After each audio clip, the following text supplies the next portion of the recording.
ci incontrammo per caso davanti a una pizza e mi chiesero se si poteva fare qualcosa di storico, di culturale e soprattutto parlare di Venezia. A questo punto chiamare una persona che sa tutto di Venezia era molto semplice, bastava andare da Lazzaro, con il quale c'era una collaborazione che risale a 20 anni, e sotto una tora con una bella pizza ci siamo trovati e abbiamo cominciato a parlare di cosa fare per invertire la storia nostra, la storia di Oderzo, la storia di Venezia. E chi più di lui può rappresentare questo? Credo che non ci sia nessuno che ha le conoscenze di Lazzaro, e soprattutto una cosa che io gli invidio tanto, la memoria di Lazzaro, perché ha una memoria spaventosa, e quindi è un grande piacere dirlo. Ringrazio tutti voi che avete dedicato una serata a questo incontro, che non avete guardato la partita, meglio venire qua, si impara qualcosa sicuramente di più. Un saluto a Arnaldo Pitton, sindaco di Medura, che è venuto a trovarci, che presto dovrà organizzare, perché si è preso l'impegno, una serata con Lazzaro, perché noi intanto cerchiamo di allargare. La Presidente del Consiglio Comunale di Oderzo, la Paola. Ecco, io ho finito, vi ringrazio e passo la parola ai miei due anfitrioni e vi do. Divertitevi, grazie.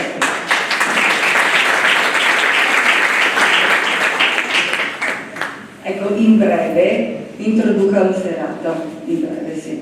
Allora, questi due incontri, questo è il primo e il prossimo sarà il 6 di giugno, sono proprio dedicati alla storia di Venezia, ma la storia di Venezia con il collegamento che sentirete Lazzaro farà con Oderzo, perché tra Venezia e Oderzo c'è un grande legame proprio alla base della formazione di Venezia.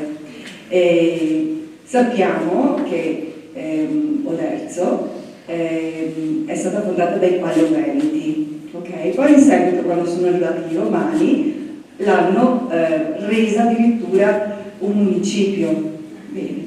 Dopodiché è diventata, con l'andare del tempo, anche una diocesi, okay.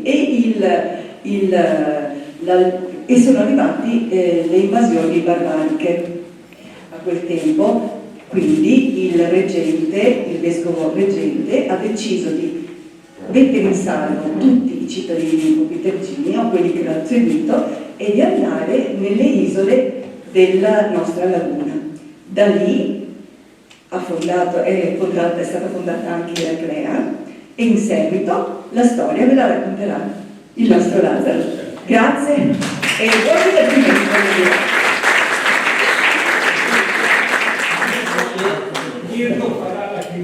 Chiuderà Mirko. Grazie e buon ascolto.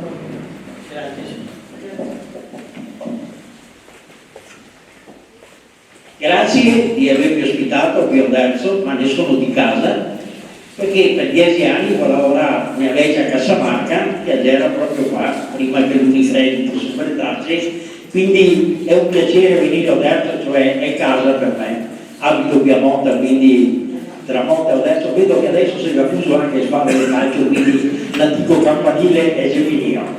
Ecco il piacere di venire e di raccontare e di proprio avere questo argomento, che mi è un piacere, quello di Venezia e di tutta la sua storia, e di Oderzo e di tutta la sua storia. Già è stato accennato del perché di Paleoveneti. Una curiosità: Veneti è una bellissima parola. Pensate che la lingua indoeuropea, la radice ven, vuol dire amore. Se noi pensiamo, la dea dell'amore per i romani era Venere, ha la radice ven, come noi veneti abbiamo la parola. Quindi tutti i veneti, non solo le donne che sono amorevoli per eccellenza, ma anche gli uomini siamo amorevoli. Quindi questo ci lega veramente attraverso una tradizione antica del popolo veneto. E Veneti eravamo talmente famosi nel passato che dire Veneti e dire colore azzurro era la stessa cosa. Se voi andate in Jesolo e fate il ponte sul Sile, arrivate lungo il litorale del Cavallino. Il litorale del Cavallino ha una piccola cittadina comune che è Cavallino. Nella piazza vede un cavallo. Ecco, gli antichi veneti erano famosi in tutto il Mediterraneo per l'allevamento di cavalli.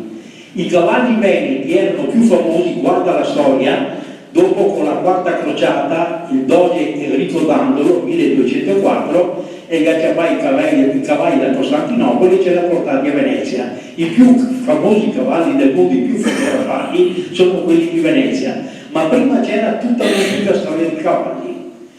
Tanto che lungo il litorale veneto venivano allevati questi cavalli, e questi cavalli partecipavano alle Olimpiadi greche dell'antica Olimpia Atene, e fino a Costantinopoli, quando nel famoso ippodromo i cavalli che correvano, e la cinematografia americana alla volta gli rovina perché mette 10 o 12 quadrighe, ne correvano solo 4 alla volta, verdi, bianchi, rossi, azzurri. Gli azzurri erano i veneti. Dire azzurro voleva dire veneto. Il cavallo e il cavaliere ricoperto in azzurro voleva dire che era veneto.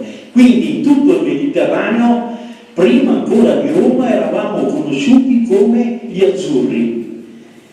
E il litorale cosiddetto del Cavallino, tanto che il nome vecchio, Equilio, lo aveva l'antica Jesolo, che portava questo, Equus e cavallo. Quindi guardate quanta storia abbiamo ancora prima di arrivare a quella che adesso sarà l'attualità che vi racconto. Ecco, questo breve accenno per dire la parola veneti. La radice ven vuol dire amore. Siamo amorevoli. Quindi in tutto questo territorio abbiamo la fortuna di avere questa entità etnica che deriva, e poi qui sarebbe da parlarne, ma che sarà altre occasioni, del perché ne siamo, se siamo dalla parte di Antenore venuti dalla vecchia Troia oppure provenienti attraverso immigrazioni giunti qui nel Veneto. Ecco, invece voglio toccare, sempre dell'antica Roma, un personaggio che è qualcosa di grande, è Plinio il Vecchio. Plinio è nativo del lago di Como, questo signore che è conosciuto come naturalista, tanto che la sua storia naturale storia, è fondamente tuttora di studio, e questo Plinio, che era nativo, come dico, del lago di Como, emerge ai tempi di Augusto e pensate, talmente innamorato della natura che muore per la natura, perché nel 79 d.C., quando c'è la famosa eruzione del Vesuvio, incuriosito per andare a vedere cosa succedeva, se ne va e muore sotto le ceneri del Vesuvio. Quindi pensate questo personaggio, il quale, diciamo, in tempi di Augusto era emerso, e Augusto l'aveva nominato Navalca, chiamiamolo ammiraglio di una delle due porti principali dell'impero romano ai tempi di Augusto. Uno era Classe e l'altro era invece dalla parte di Napoli. A quel tempo già Augusto, nel sistemare l'impero, aveva creato a Classe vicino a Ravenna, dato che noi quando andiamo a Ravenna troviamo Sant'Apollinare in Classe. I romani, chi andava in marina non chiamava marinaio, lo chiamava classario, perché tradizionalmente venivano assunti, e poiché erano arruolati a pari età, tuttora noi usiamo la classe per dire siamo nati lo stesso anno, poiché andavano sulle galee e lo sforzo doveva essere pari, tanto di un remo quanto di destra e di sinistra, erano tutti della stessa età. Quindi classe, che prende il nome anche di questo, pensate quante parole ci vengono attraverso queste tradizioni. Ecco, Sant'Apollinare in Classe era sede dove Plinio il Vecchio era stato mandato lì come Navalca, come ammiraglio, e in uno dei suoi racconti scrive la Descriptio Italiae, cioè racconta come Augusto aveva diviso la nostra penisola in 11 regioni. E lui parte da Classe e, adesso con un po' di fantasia, non ho l'immagine, il golfo alto dell'Adriatico, lo avete di fronte agli occhi, quindi da Ravenna lui sale attraverso la foce del Po e continua nella sua descrizione dicendo seguitur 10ª Regio Italiae, Adriatico mari ad apposita, cioè distesa con una bagnante sul mare Adriatico. Pensiamo una bella ragazza sulla spiaggia che prende sole, questa è il nostro Veneto. Adriatico, mare Adriatico esposita, e per la prima volta, quasi fosse profeta, cita una Venezia che non esisteva, Cuius Veneziae. E lo dice lui, c'erano le isole, non era ancora nata la Venezia, siamo nel I secolo a.C. E con la sua definizione dice Fluvius Silix ex Montibus Tarvisinis, il fiume Sile che esce dai monti di Treviso. Continua dicendo Oppidum Altinum. Altino sappiamo cos'è, era la capitale, la città principale marittima proprio dall'Alto Adriatico. Salta il Piave perché il Piave è un fiume che ha avuto un corso straordinario, diverso e di apparso, tanto che l'acqua del Sile è acqua sommersa del Piave che riaffiora, il fiume risorgiva e poi da ovest va verso est fino a Treviso e poi verso il mare, per dire, il Piave non è mai. Continua dicendo e ci cita come Opitergini Fluvius Liquenzia ex Montibus Opiterginis. Quindi già nel I secolo lui definisce la presenza di Oderzo, che già esisteva, però ecco all'inizio dal nome proprio dell'uscita che ha dai monti Opitergini. Dal mare lui vedeva le ombre di quello bel montello del nostro Montecavallo di questo, lui pensava, e come giustamente le sorgenti di Livezza sono proprio sotto il Montecavallo. Poi continua dicendo Concordia, anzi dice che c'era il porto dello stesso nome della Livezza, che era l'attuale Caore, lui gli dà lo stesso nome, Porto Livezza. Poi ci cita Concordia, poi arriva al tagliamentum Maior e Minor. Il tagliamento aveva due corsi che poi nel tempo si sono unificati, e il nome era tagliamentum perché era coperto di tigli. Il tiglio è una pianta originaria tipica del nostro territorio. Fra una quindicina di giorni entravo adesso un piacere perché esistono 2 piani di tigli che inebriano di profumo tutto il territorio. Pensate, già 2000 anni fa Plinio li collocava lungo le rive del tagliamento. E quindi questa è la prima descrizione del nostro territorio, una Venezia che è veramente la Venezia. Poi lui cita le città all'interno, Padova, arriva fino a Brescia quasi, perché pensiamo che l'Anda ne faceva il confine della 10ª Regio, poi che Venezia lo estese e lo riportò quando ci fu lo Stato della Terra veneziana, ne parleremo andando avanti. Ecco, pensate cos'è questo territorio che lui ci descrive, questo angolo di terra e di mare attraverso una tradizione che lui aveva acquisito e ci lascia nella storia in maniera splendida, perché ci lascia poi una Venezia marittima che comprende la mancanza, non c'era la Venezia, ci mette un Altino, ci mette una Concordia, ci mette un Opitergium, ce la porta fino a Aquileia che era la capitale della 10ª Regio. Pensate, Aquileia era la 4ª città dell'impero romano, adesso non so se supera di poco i 1000 abitanti, ma a quel tempo lì era stata fino alla fase dell'impero qualcosa di enorme. Ecco, questo per risalire alla storia. Partiamo da Plinio, attraverso questo, partiamo dalla presenza di Veni attraverso l'allevatore di cavalli che già era famosi per questo, e poi andando con le immagini io sono partito con questo leone che avete sopra il Toresini. Questo è l'arco del Toresini, ecco, collocato qui trovate il leone marciano. Il leone marciano quindi diventa simbolo della Repubblica. Perché? Perché Marco diventa il protettore primo di Venezia e delle genti venete. Tutte le genti venete il 25 aprile festeggiano San Marco. San Marco è uno dei 4 evangelisti. Voi sapete che i Vangeli sono stati scritti da 2 evangelisti che hanno a presa diretta sentito il nostro Signore, Giovanni e Matteo. Mentre Luca e Marco hanno scritto perché hanno sentito raccontare. Di Marco noi dovremmo dire era il segretario di San Pietro. Quando San Pietro va a Roma, Marco lo segue e Pietro predica tutte e racconta la vicenda di Gesù. Marco, che era giovane in parte, descrive tutto quello che Pietro racconta. Quindi dovremmo dire il Vangelo di Pietro scritto da Marco nella edizione ufficiale. Quando è a Roma, Marco viene mandato da Pietro ad Aquileia per vedere se la fede cristiana era giunta fino a qui. Marco parte, giunge fino a Classe, probabilmente per nave di sale fino nel territorio di Aquileia, tanto che quando arriva è talmente stanco che si addormenta e gli appare il famoso angelo che gli dice Pax tibi Pace Evangelista Meus.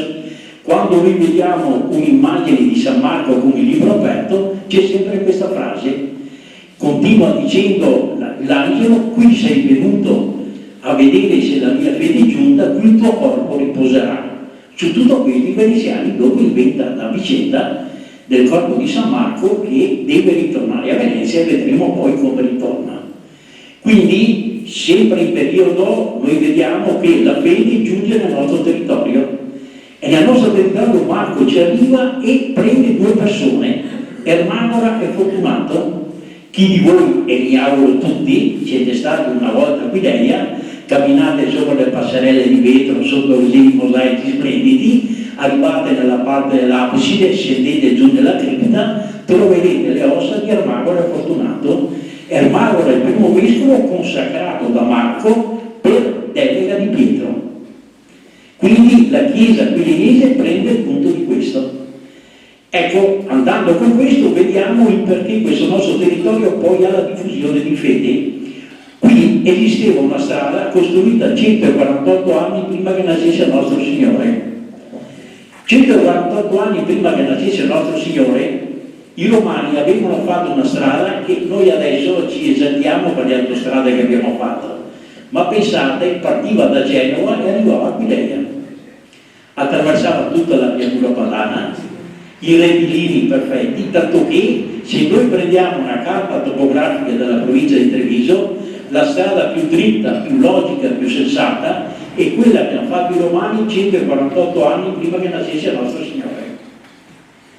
Infatti se voi da Castelfranco Veneto venite dentro, c'è un rettilineo perfetto, adesso deviato da idee strane, giungeva fino a Romi di Maserata, attraversava il Piave, arrivava a Roncadelle, con il rettilineo toccava Oderzo, passava sotto Oderzo il Miglio, toccava località Gorgo il Monticano, passava verso Motta dove c'è San Giovanni, arrivava a Quartarezza e qua penso che questa carta geografica di fronte agli occhi li abbiate, toccava Annone Veneto. Annone Veneto è la parola di ad novum labile.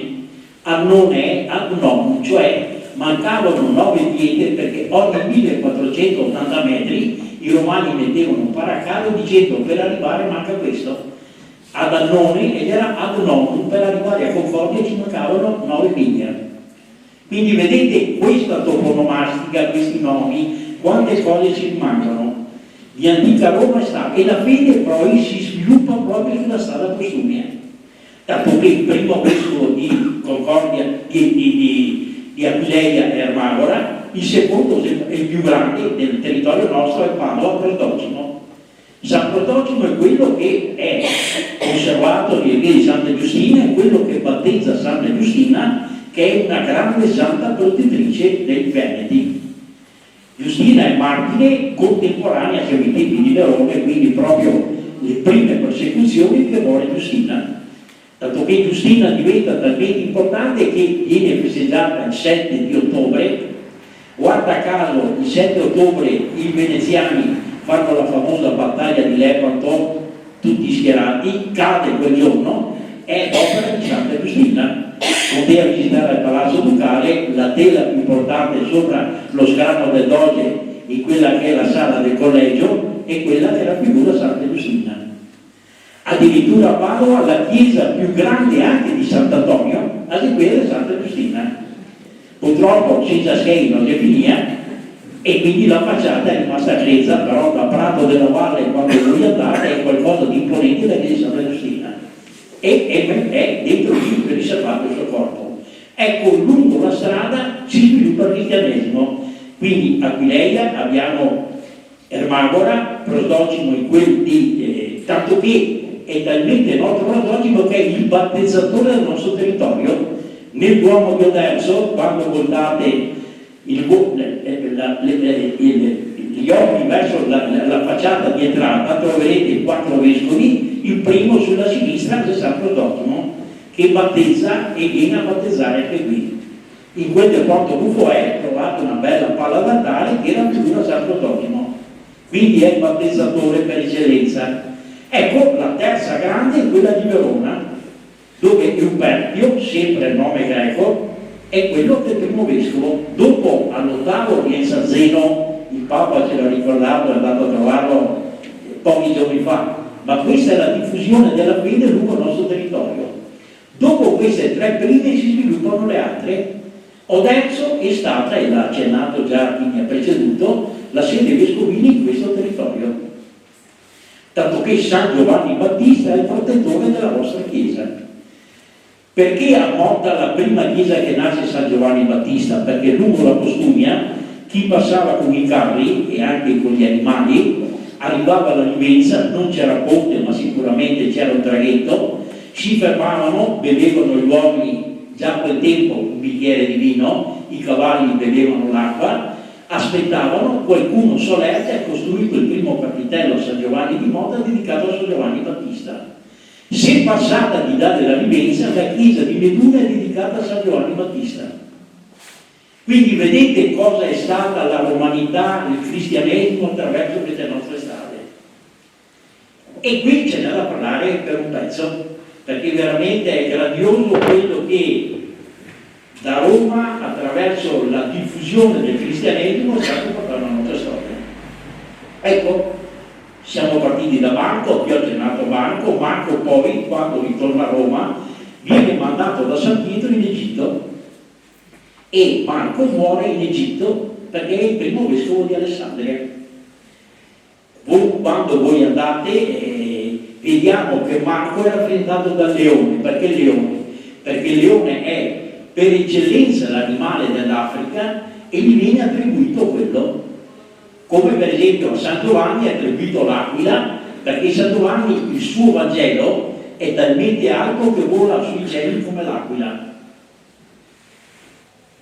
E se noi pensiamo, questi simboli, queste cose le abbiamo nelle chiese ripetute, se non c'è il personaggio, l'evangelista, c'è il simbolo che ce lo richiama. E la simbologia era la forma più facile e più divulgata per dare notizie e informazioni a chi andava a visitare e chi voleva conoscere. Marco, come dico, va in Egitto e Marco rimane e muore martire in Egitto.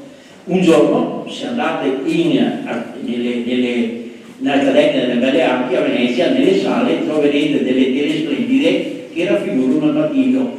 Ci sono le copie, perché a Venezia, quando lo attraversate tutta, c'è una chiesa che è la più imponente di Venezia, la più grande, con i frari, che è quella di San Giovanni e Paolo, dei venezianza di Polo.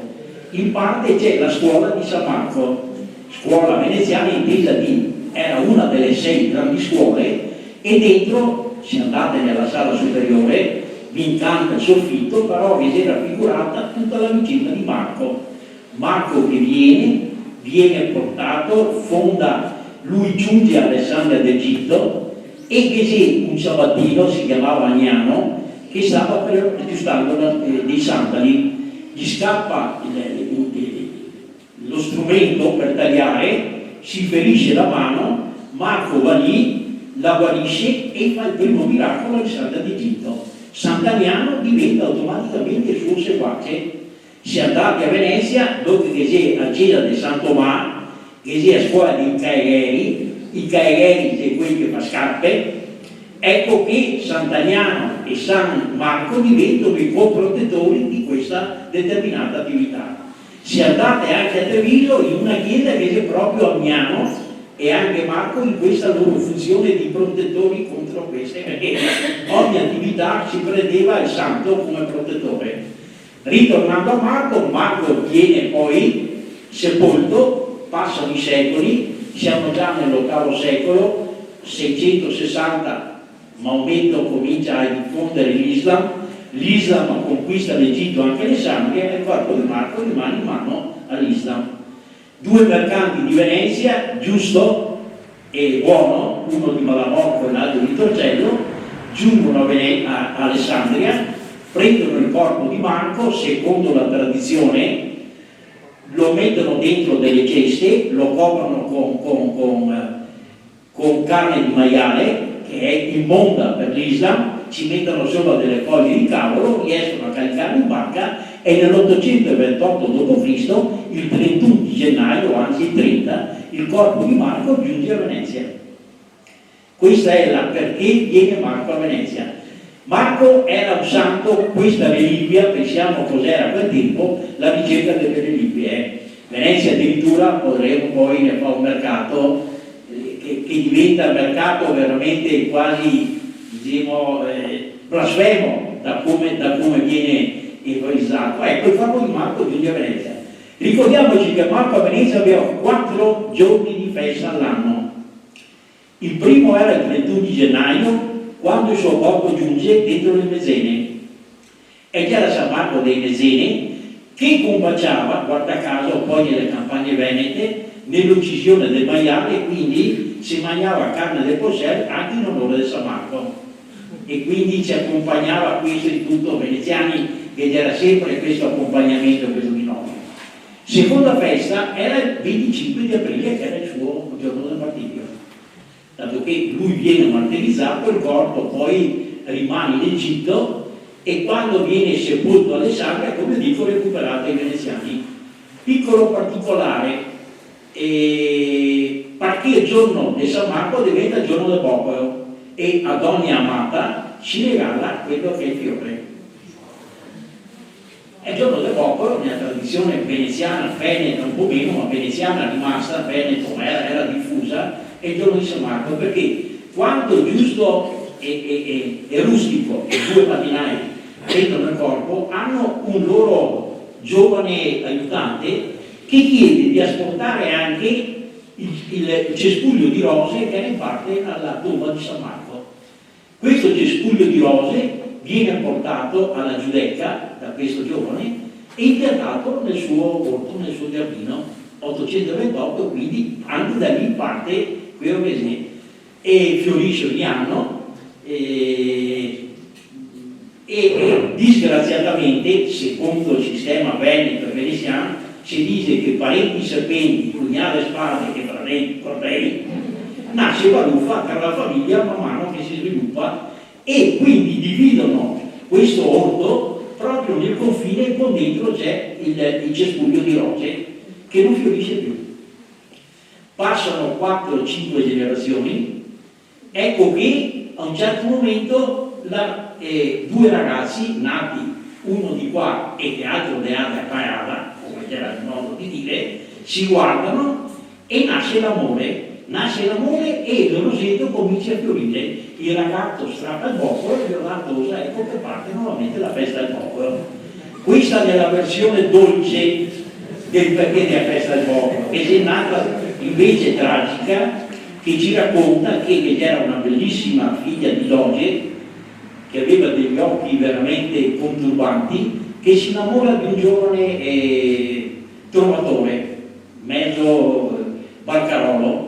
La differenza di classe non permetteva il matrimonio, anche lei suggerisce a giovanotto di andare, siamo ai tempi di Carlo Magno, come la vicenda dell'828 siamo sempre negli anni 800, viene incoronato imperatore Carlo Magno a Roma. Ecco, lui nel frattempo vede la guerra per la difesa della zona dei Pirenei contro l'avanzata di Mori, dice al fidanzato: vai e lì ti farai gloria e vedrai che sorgerai ad avere una figura aristocratica. Lui ci va, combatte a gloria finché disgraziatamente un giorno viene colpito a morte, cade sul cespuglio di rose bianche, il sangue le fa diventare rosse, al che lui muore in parte l'amico di nome Tancredi. Se noi pensiamo a tutte quelle che sono le vicende delle ballate siciliane dove rappresentano la storia di Carlo Magno, delle vicende varie, vedete che arrivano anche qui nel Veneto. Questo Tancredi giunge con questa rosa, la porta alla ragazza, siamo al 24 di aprile, lei va a letto, si mette la rosa sul petto, alla mattina la trovano morta con la rosa. Ecco la versione triste della festa del Bocco. Quindi quando pensate al Bocco mi conto anche a tutte queste. Ritornando a Marco, festa del Bocco era questa sua festa, era la festa in particolare proprio di San Marco. Il 15 giugno c'era la festa del San Marco dell'Acqua delle Rose. Perché? Quando il corpo viene portato, i veneziani decidono di costruire la prima basilica marciana.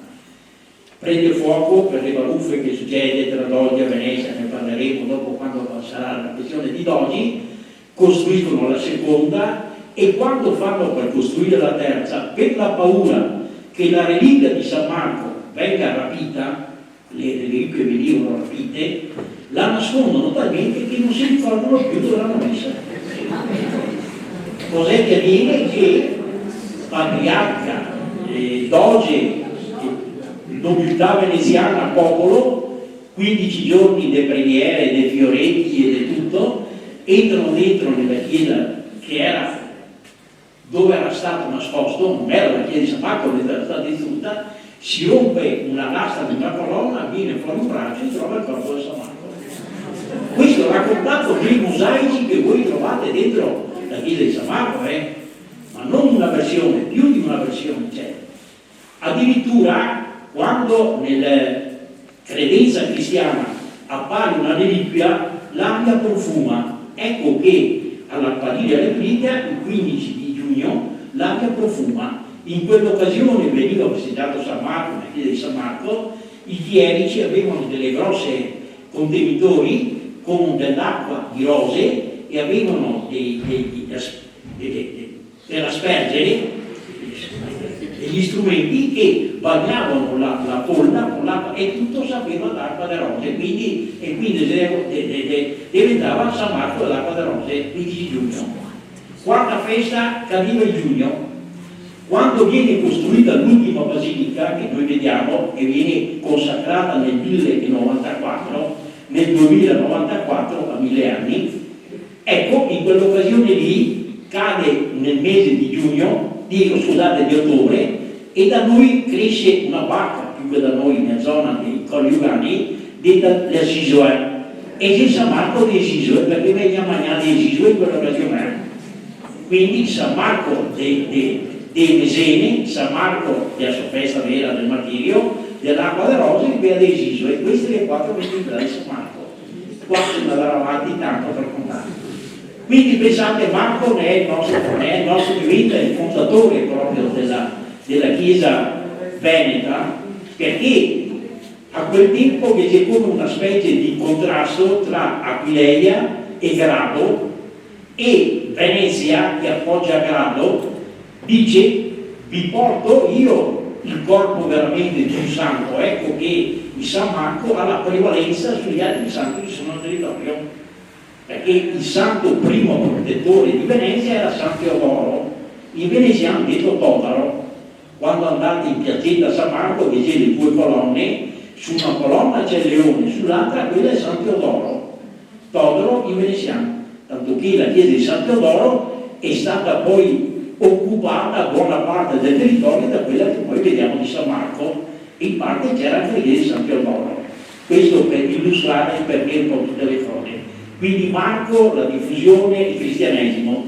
Ecco, Oderzo a quel tempo era già più famosa di Venezia, perché vi ho citato prima, già Plinio ci parlava di Monti Opidergini, già prima è stato accennato alla presenza di Veneti, già prima avete pensato all'Opitergine romana. In questo nostro territorio, che era un grande quadrilatero, il lago Opitergino, essere cittadini di Motta, di Ponte di Piave, di Conegliano, di Vittorio Veneto, fin entro questo confine Piave di Venza, mare, monti, eravamo tutti Opitergini. Questo era il lago Opitergino, che venne occupato dai Veneti prima, poi quando i Romani vennero, da bravi ingegneri, crearono la deforestazione di questo territorio, creando la centuriazione romana. Le nostre campagne che vediamo coperte di vigneti, sai, i tempi di Roma aveva frutteti e vigneti perché avevano già disboscato tutto. Attraverso un sistema di divisione del terreno che creava dei grandi quadrati di 710 metri lato per 710 o 740 per 740, 7 per 749 piloti, erano 50 ettari di terra. Venivano divisi in 4, si chiamavano sortes, e queste sortes poi venivano assegnate a soldati romani che si fermavano e a veneti che di diritto ne avevano il diritto di coltivare. Se noi guardiamo, e vedremo poi anche un'immagine, la presenza di questa divisione terriera che nella parte tra Mestre e Padova, non percorrendo l'autostrada ma andando più a nord, troveremo ancora segnata nella forma di centuriazione. E questa la scoprì per esempio uno storico dell'Università di Venezia che, andando in cerca di documenti, non so se sta a quelli di Londra, e presso gli archivi di Londra, che c'era un archivio fotografico che conserva le foto aeree fatte durante la guerra 40-45 dai ricognitori inglesi o americani che passavano sulle teatri. E lui, guardando quelle, vede tutta la divisione prima che l'industrializzazione e le strade devastassero il nostro territorio, nella centuriazione romana che era nel nostro territorio. Oderzo ebbe una prima centuriazione a sud della Posturia romana, poi quando gli Opitergini, fedeli a Cesare, appoggiarono Cesare che sconfisse Pompeo, gli fu assegnata la seconda centuriazione che andava a nord della Posturia romana, fino alle pendici delle nostre Prealpi. Quindi pensate già da quel tempo l'Opitergium cos'era e cosa aveva. Questa cittadina, prima veneta, poi romana, che ebbe questa storia. Ecco, qui abbiamo toccato le ore che abbiamo visto, adesso vediamo un po' le immagini. Ecco, prima vi parlai di Plinio il Vecchio, di questo signore che descrisse Sequitur Decima Regio Italia e quanto ci dà. Altra pagina splendida è questa, che ci dà questo signore Flavio Magno Aurelio Cassiodoro, senatore, e siamo nel periodo in cui i Goti sono padroni d'Italia. Lui era un cittadino romano, istruitissimo, e va al servizio del re Goto, e Flavio Magno Aurelio Cassiodoro compone, vedete, le sue lettere che vengono raccolte. Sono circa 468 lettere che ci descrivono uno dei pochi esempi che ci è rimasto scritto di quello che era la storia finita a Roma. Il Medioevo la so parecchio buio qui, e mentre abbiamo questi documenti che sono fondamento. E lui ci scrive, questa vedete una lettera, la 24esima, il senatore prefetto del pretorio e i tribuni marittimi. Ecco, facciamo un salto, lasciamo la parte interna, andiamo verso la costa. La costa era già popolata.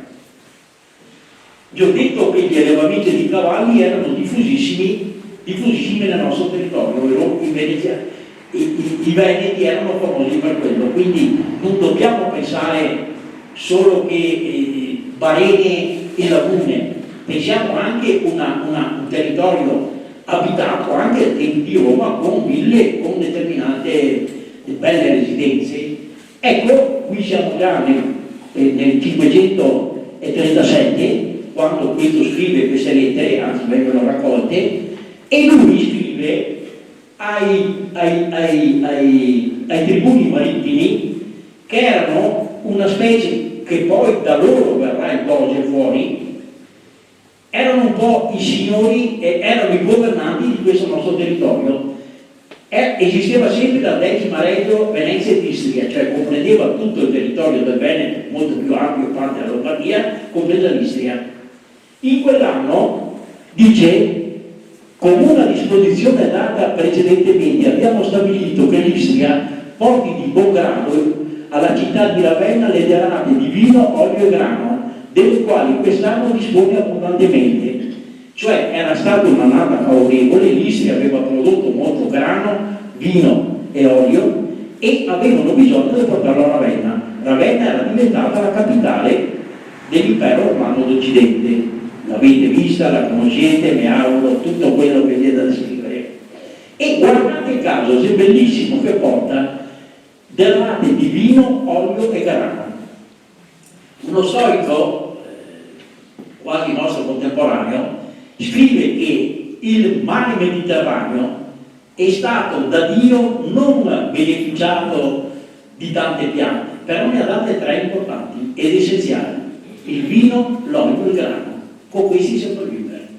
E guarda caso qui Plinio richiama proprio, scusate, Casiodoro richiama proprio quelle tre essenze, quelle tre piante indispensabili. Pensate che poi tutte sono state importate, lo parlo dopo la scoperta dell'America perché si ne fa vedere un film, gli americani lo fanno con Carlo Magno che mangia pomodori e beh, patate, è un errore storico perché si vengono tutte dopo il 1492, ma questo lo fanno in diversi film. Ma se noi pensiamo, questa mancanza di piante era tipica proprio dell'area mediterranea. Se noi pensiamo, l'albicocca che diciamo armeni, perché che diciamo armeni? Perché viene dall'Armenia, è una pianta importante. Alla pesca che diciamo persego, perché la Persia che ce la porta. Se noi pensiamo al gesso che diciamo morea, che la morea, che è l'attuale Peloponneso, la pianta dei veneziani è stata trovata lì per poi diffondere e coltivare il gesso che è diventato il nutrimento dei nostri parchi da seta, dei cavalieri italiani. Ecco, pensate, tutto questo che è stato è un'infinità di piante, l'agave, che lo stesso è stata importata sempre dalla Nord America, ma noi pensiamo a un'infinità di piante che è giunta dal cipresso, eccetera, eccetera, importate dall'Asia in particolare. Però ne avevamo tre essenziali: il vino, la vite, l'olivo e il grano. Con quelli si vive. E infatti lui dice, portate quelle. Poi continua dicendo, e salvo tutto quello dice, ci piace parlarvi di come abbiamo visto, sono quasi alla fine, l'ubicazione delle vostre case. Le Venezie, una volta famose, piene di nobile gente, a meridione raggiungono Ravenna e Po, a oriente si deliziano della bellezza del litorale ionico, cioè quello che noi consideriamo l'attuale Istria, l'attuale Dalmazia, si chiamava Ionio anche quel mare ai tempi di Casiodoro. Qui l'alternarsi delle maree ora copre, ora lascia in secco la superficie dei campi con una reciproca inondazione di acqua e di asciutto. Qui voi, alla maniera degli uccelli acquatici, avete la vostra casa. Pensate come ci descrive l'alzare e abbassare delle maree, che mi auguro una volta esterni a Cavain ho fatto il percorso da Torcello prendendo la parte del Punta Savioni, mi siete accorti del salire e scendere dell'acqua. E le case che erano fatte di legno e di paglia sono fatte come quelle degli uccelli. I casoni nostri, già Casiodoro ci ricorda, Venezia a quel tempo, quando i lupitergini giungono, costruiscono case con quel materiale che avevano lì. Adesso per noi vediamo una Venezia splendente di pietra lungo il Canale Grande, ma la pietra è giunta già nel 1600-1500. Prima Venezia è stata abbastanza per lungo tempo anche in legno, tanto che i nostri fiumi erano fluidazione del legno. Vedremo poi, quando andremo la presenza degli alberi e delle querce che venivano richiesti e coltivati e mantenuti nei nostri territori. Ed è bellissimo sempre che dite, ci piace parlarvi di come abbiamo visto l'ubicazione delle vostre case, e poi continua dicendo, qui voi alla maniera degli uccelli a qua, dice avete le vostre case. Infatti una persona è ora si vede stare sulla terraferma, ora su un'isola, così che ben più a ragione credi che le Cicladi, cioè le isole che sono nel mare Egeo, non sono là, ma ce le avete voi qui, perché appaiono e scompaiono attraverso il salire e scendere. A somiglianza di quelle isole, le case appaiono sparse in mezzo ad ampi tratti di mare, e non le produce la natura, ma le create il lavoro umano. Infatti all'intreccio di vimini flessibili si aggiunge la solidità della terra, che non teme di opporre alle onde marine una difesa tanto fragile. Ecco una descrizione di cos'era il nostro territorio, che noi facciamo di Bibione, dei Caule, dei Casoni, di quello che era Eso, della Luna, ce lo fa questo signore nel VI secolo d.C. E mi auguro che voi una volta con Vaporetto o con degli amici se vi hanno portato in barca abbiate visto questa realtà che era già presente proprio in una Venezia che stava nascendo, in cui i Pitergini erano giunti lì.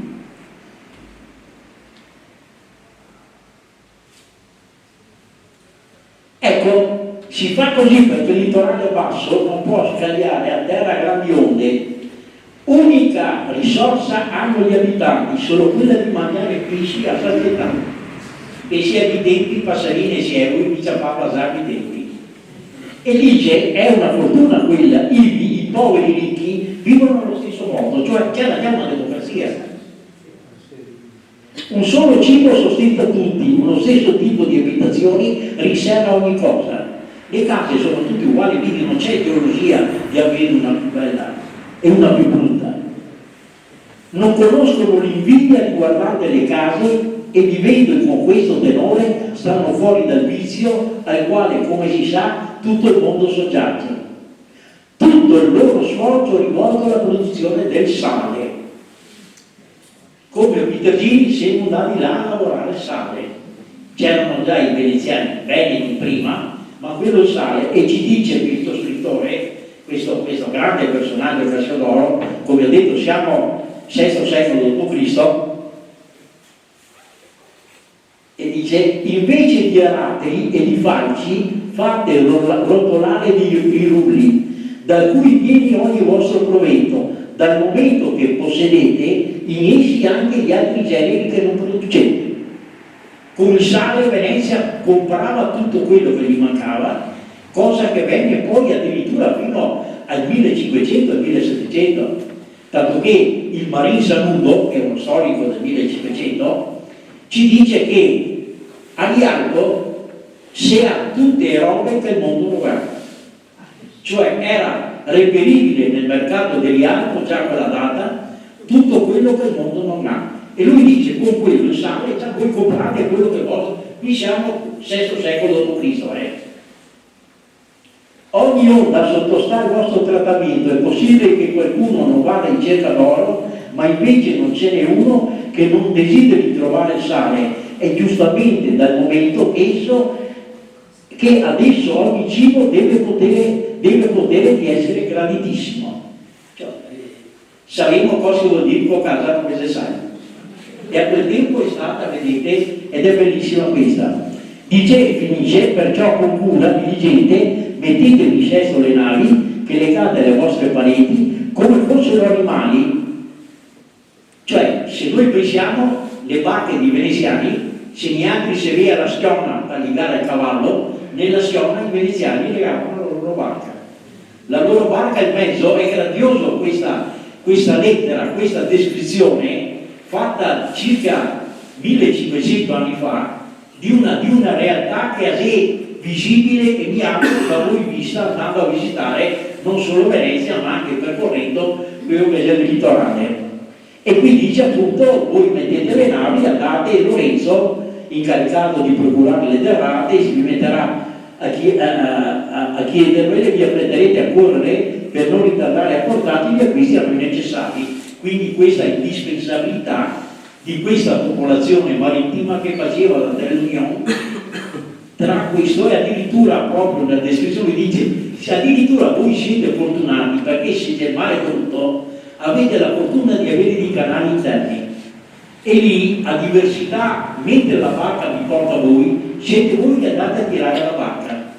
Anche questo, se andate e se passate una volta lungo il litorale, troverete le barche che corrono attraverso le balene e sembra che corra in mezzo all'erba, come dice questo signore qua. Ecco, ve l'ho fatta vedere per dire, per richiamare che la realtà già a quel tempo veniva vissuta attraverso l'immagine di questi personaggi. Ho parlato prima del vecchio, qui vi ho parlato di Cassiodoro. Ecco, qua siamo a casa vostra. E questa tela, questo dipinto è stato consigliato il municipio d'Oderzo e il pittore è già il primo doge Paolizio Arnafesto che viene ed è dipinta nella vostra sala consigliare. Vedete il doge sopra lì e il popolo che è attorno col vescovo Magno che lo benedice alle spalle. E qui è la storia del primo doge veneziano, il primo doge che è uno Pitergino. Nella tradizione viene richiamato questo, cioè il titolo che si dà Oderzo nella nascita di Venezia. Ecco, qui abbiamo la nascita di Venezia. Tutto questo avviene nell'isola di Eraclea, chiamata poi Cittanova, e Cittanova siamo proprio nella Jesolo che poi si svilupperà più costiera. Ecco l'importanza di Oderzo di aver dato questo personaggio che è, ecco, i dogi sono 120, numero facile da ricordare, se 12 sono gli apostoli, se sono 0, 120 dei dogi. I primi due, questo e il secondo, sono mitici. È il mito che ci fa conoscere Paoluccio Arnafesto, che ormai è consacrato come un Pitergino di presenza. Dal terzo doge fino al 120 sono tutti storici, cioè ci sono elementi e documenti che ci dicono che realmente sono stati investiti e esistiti. Però 120 vengono contati dogi da Paoluccio Arnafesto all'ultimo doge Ludovico Manin, che è quello che poi abbandona la Repubblica, sapete, signore potentissimo e ricchissimo di Passariano. Anche lì mi auguro che la villa Manin in quel del Passariano si restauri e la vede davanti agli occhi, è una piccola Versailles nel nostro territorio. Ecco, Manin è stato l'ultimo doge. È da ricordare una curiosità, uno dei grandi dogi veneziani, e nel 1297 Pietro Gradenigo è quello che fa la riforma, diciamo, costituzionale, dove Venezia prende piede attraverso l'aristocrazia, cioè viene fuori i nobili uomini e le nobili donne. Da quel momento chi appartiene a questa categoria ha l'accesso al potere. Prima era molto più democratica Venezia, ai tempi dei Pitergini, quando il popolo eleggeva quello che era la figura del doge. Ecco, quando vede il 1297 e vede Pietro Gradenigo, vede alla fine della Repubblica un altro Pietro Gradenigo che concorre a diventare doge assieme a Ludovico Manin e a Tito III. Voi sapete che l'elezione del doge era una riunione come il conclave per eleggere il Papa, in cui venivano gli ultimi 41 scelti eletti, votavano per eleggere il doge. Ecco, quando fu eletto il doge Ludovico Manin, scesero dalle scale in parte che c'era anche un Pietro Gradenigo che aveva il nome come l'altro grande Pietro Gradenigo. Si dice che la battuta fece chi ha fatto dose un fulano, la Repubblica si finia. Quando è stato profeta, va bene quello. Vi faccio ogni tanto qualche salto di secoli per arrivare e agganciare i dogi. Primo doge è questo, l'ultimo è Ludovico Manin, 120 dogi, il doge è la figura veneziana. Del doge è la parola dux romana che diventa duce, che diventa doge alla veneziana, automaticamente la dogaressa è la moglie del doge, questo personaggio che dopo dopo, nella seconda puntata, parleremo anche di queste signore. Ecco, il Doge è quello che nasce in quello di Cittànova, è nella tradizione opitergino, è il legame degli opitergini che scendono verso quelle che sono le lagune. Qua c'è da parlarne per un tocchetto. Dunque, Simo, abbiamo visto Cassiodoro, ci sono già i Goti in quel di Ravenna, al che nel 568 d.C. dice l'invasione di un popolo che giunge nuovo, il quale, a diversità degli altri che venivano e poi se ne ritornavano via, viene per rimanere, e sono i Longobardi. I Longobardi, come loro poi diventa re Alboino, giungono nella mattina di Pasqua, secondo quello che ci scrive, questi grandi personaggi. Paolo Diacono è un signore, uso questa parola, dell'VIII secolo, cioè muore poco prima, viene addirittura è alla corte di Carlo Magno come istruttore, come insegnante. Paolo Diacono nasce a Cividale del Friuli. Cividale del Friuli è la cittadina che prima di chiamarsi Cividale del Friuli si chiamava Forum Iuli. Forum Iuli da qua diventa la parola Friuli. Friuli è il nome che la regione prende attraverso l'antico nome di quello che era il nome dell'antica Cividale del Friuli. Quando Carlo Magno porta la capitale ad Aquisgrana, e siamo quasi ai confini Francia-Belgio e va molto più a nord, noi diventiamo Austria, dato che uno Stato ha conservato questo nome Austria anche se c'è a nord dei Meandri. Però il termine austro vuol dire sempre a sud. Noi diciamo emisfero australe, chiamiamo Australia il quinto continente che abbiamo trovato, chiamiamo ostro il vento che soffia dal sud, e tutto quello che porta la radice ostra. Austria, se sud, noi eravamo austriaci, ma non inteso di nord, inteso dei Terroni, e siamo al meridione dell'Europa, perché i tempi di Carlo Magno la capitale era Aquisgrana, e quindi il territorio, che poi arrivava fino all'altezza di Ravenna, i bizantini ancora fermavano, quindi noi eravamo a sud d'Europa. Ecco, nella divisione, qui siamo proprio nell'avvento della sparizione della romanità, subentrano i Veneti che slittano verso la costa quando i Longobardi giungono a occupare. I Longobardi, 568, con Alboino, giungono all'altezza del Friuli, fondano la loro prima capitale, Cividale del Friuli, poi percorrono il nostro territorio e passano a nord di San Polo di Piave, attraversano perché Oderzo è la città bizantina. Oderzo aveva un magister militum che aveva la sede qui a Oderzo e rimane bizantina per diverso periodo durante l'occupazione longobarda. I Longobardi giungono a Verona, poi conquistano Pavia, a Pavia portano la capitale, a Verona Alboino viene ucciso o muore, e dopo che c'è la serie di re Longobardi. Quando i Longobardi premono per avere e giungere alla costa, le popolazioni venete che vivevano a nord di questa linea che vi ho accennato, da Oderzo a nord di San Paolo de Piave, a partire di quello che era il Piave, slittano e vanno a popolare le zone della laguna. Ecco che i Veneti arrivano a occupare gli opitergini, quello che è il nocciolo di quella che poi sarà la futura Venezia. Ecco dove che siamo arrivati come succo di presenza. È per effetto di Longobardi che noi scendiamo verso il sud. Tanto che con un re, siamo già nel 643 d.C., il re Rotari è il primo che occupa e conquista Oderzo.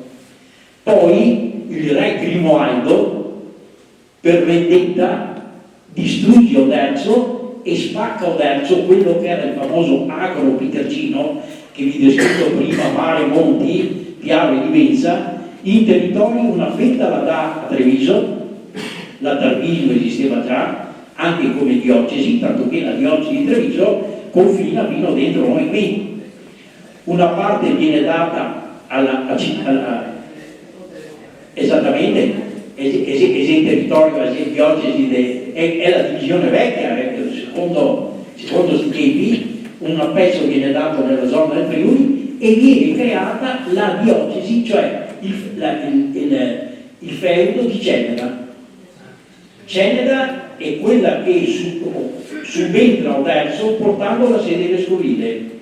Viene inventata la storia di San Tiziano che invece di fare Montegan, quando vicino al Val de Monta e va sul verso Porto Bufolè, poi va verso Ceneda, e lì viene fondata perché i Longobardi, sicuramente molto più, diciamo, abituati a vivere in zona collinare, montagnosa, oltre che per vendetta verso Derzo, portano la capitale verso una zona che era più consona al loro vivere, e nasce quello che è il castello di Ceneda con la sede vescovile.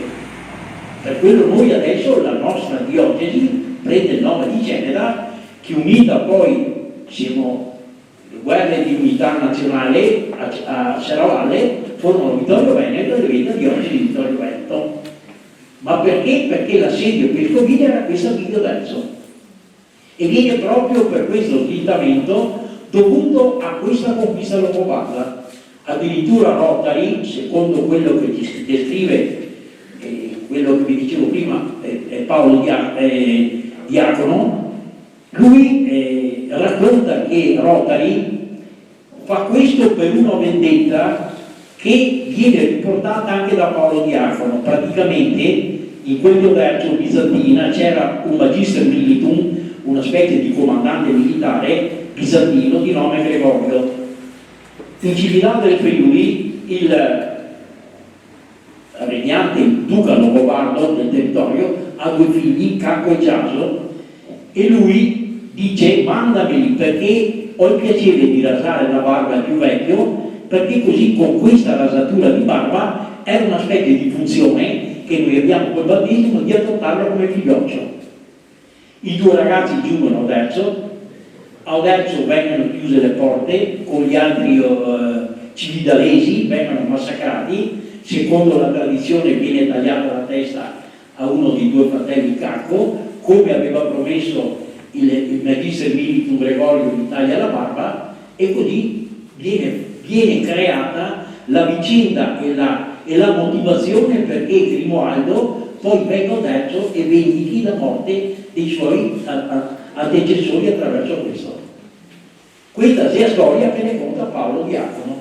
Sono quegli elementi storici che ci rimangono, sono elementi storici che danno il nome da questo. Quindi gli obbligatini a maggior ragione slittano verso quelle che sono le lagune. Slittano le lagune e nel 697 viene eletto il primo doge.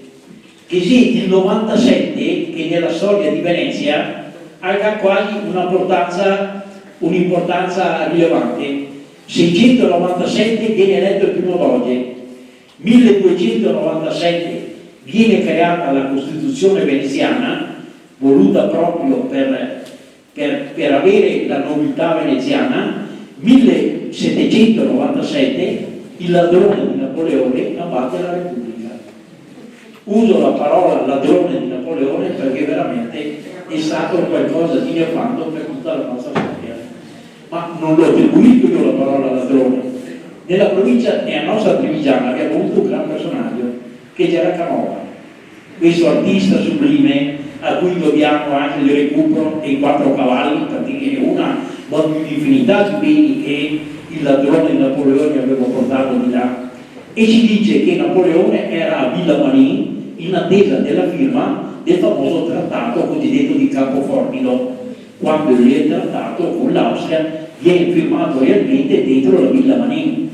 Gli austriaci, per non calare la testa, sceglie la cittadina a metà strada tra Udine e Passariano, dove viene firmato il famoso trattato. Ecco, quando Napoleone chiama Canova, sapeva che Canova era famoso, perché Canova fa una statua di Napoleone quando andate a visitare il Museo Corrado a Venezia, fortunatamente mezzo nascosta, esiste un bel documento, Napoleone, tutto dritto, cessa passita, eccetera, che ti fa cosa di splendido, e l'ordinario parlo così, Beh, ci ricordiamo anche la sorella di Napoleone, Paolina Bonaparte, viene raffigurata come la veneta vincitrice, quindi c'è un rapporto che già a quel tempo nasce nel 1797 e poi si sviluppa fino alla fine a Napoleone.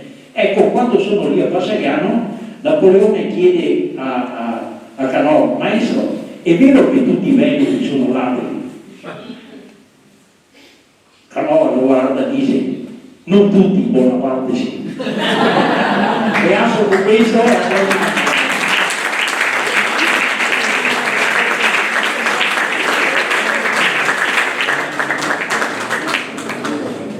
grazie mille e complimenti ancora al dottor Marini che ci ha già iniziato per questi suoi continui parallelismi e naturalmente salti di annate, e per una serata che spero insomma sia stata gradita e gradevole.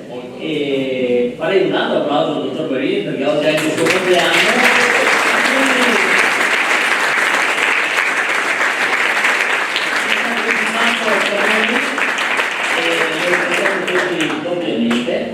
E noi vi diamo appuntamento per un'altra serata sempre con il dottor Marini.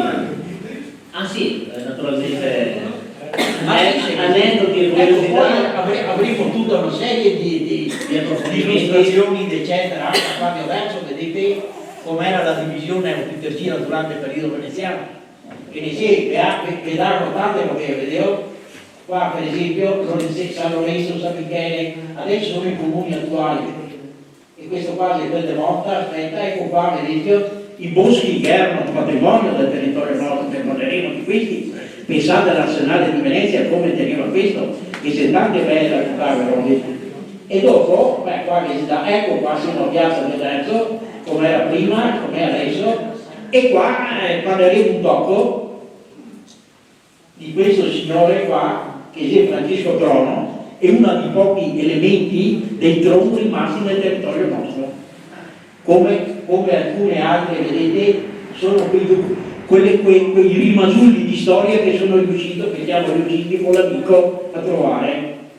Vedete, questo è lo stemma dei, ecco qua Caritose e lo stemma Loredano, vedete che l'abbiamo adesso, lo avete nella facciata del Tolesin che guarda verso il...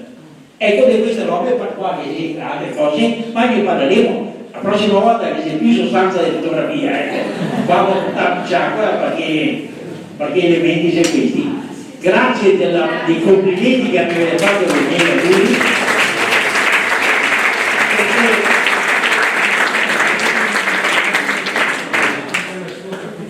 Sì, beh, a me mi piaceva, sì, perché quello che con la tecnica e anche la ripresa fotografica eccetera creiamo queste occasioni di rappresentazione. Vi ringrazio anche per gli auguri del buon anno, perché quest'anno i 86, 22 maggio del 38.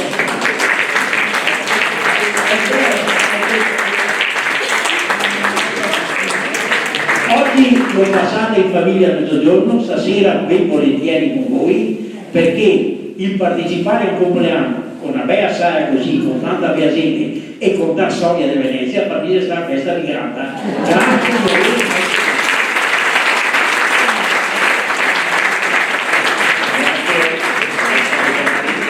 Se avete qualche domanda, curiosità, aneddoto, sentiamo il microfono al sindaco. Ecco, io colgo questa ghiotta occasione per chiedere all'amico Marini Lazzaro, oltre ai boschi, insomma, ai boschi e al territorio, le case, i palazzi e le chiese, i veneziani erano molto attenti all'acqua, al flusso dell'acqua. E chiedo, noi a Meduna abbiamo il Balgher, che è un fiume voluto dai Michiel, no?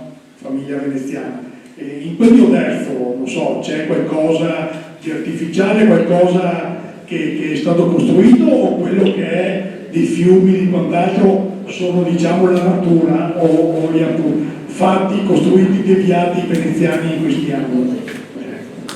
Beh, al danno dei fiumi che conosciamo, l'asse principale, un fiume che giunge al mare e un mare che contatta Venezia è la Livezza. Uso al femminile la Livezza perché in Veneto vedevo il femminile ai fiumi. Non vi diciamo il Piave, ma vi diciamo la Piave, non diciamo che diciamo la Brenta e tutti così. Perché? Perché da bravi veneti, come la mamma con la mammella allatta il bambino, i fiumi ci portano l'acqua per allattare le nostre campagne e se giusti usarli al femminile. Ed è bella questa tradizione di usare il femminile, no? Dei fiumi, delle acque, e se acque che erano usate dai veneziani in maniera dove era navigabile e facilmente, diciamo, percorribile. Pensiamo che nel nostro Veneto vicino che c'è 3 cittadini che portano il nome di Porto: Porto Buffolè, Porto Ruaro, Pordenone, e non c'è mai. Però Venezia li usava come porti perché c'erano fiumi che erano navigabili fino all'eccesso. Porto Buffolè, se noi lo pensiamo, che si chiama a formazione, c'è sempre il prefisso porto che era navigabile fino a lì per poi giungere nella parte più settentrionale di quello che era il territorio della Trevisana e del Friulano. Pordenone è la contrazione di Porto Naonis. Il Naonis è il noncello, è il frigorifero inerente che dice Naonis. Porto Naonis, sì, porto del noncello.